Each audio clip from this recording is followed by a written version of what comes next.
Ден по големиот протестен марш на невладините организации кои протестираа за чист воздух, скопскиот градоначалник се правда дека не можел да присуствува зашто бил на службен пат. Иако Петре Шилегов не ги удостои младите со негова поддршка, вели дека знаеот и тоа го прават неговите колеги од големите метрополи. Ако излегле повторно, рече ќе им се придружел. Јас бев службено одсутен и тоа беше, да речеме, и најавено и видливо, и за жал не успеав да стасам пред да започнат протестите на граѓанските организации.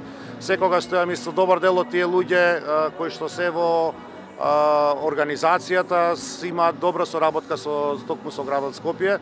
Ја разрешивте директорката преку Facebook, бидејќи, како што кажавте, не е добро да се заканува према учениците. Основното граѓанско право на било кој човек, дали е тој полнолетен, дали е малнолетен, е неговото право на протест. И јас бев прв што се бореше токму во таа битка, или еден од првите што се бореше токму во таа битка против заокружувањето на луѓето затоа што учествувале на некој протест против заканите. Ако не за протестот за чист воздух, градоначалникот сепак успеа да се врати од пат за да присуствува на настан за Гинис, кој градот го организира за најголема новогодишна елка во светот направена од луѓе.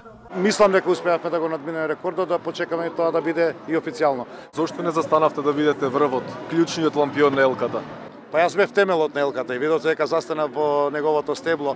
Градот ја поддржува оваа работа, јас се грижев околу организацијата да помине колку што е можно подобро и да, добро е кога си темел, не мора секогаш да си врв.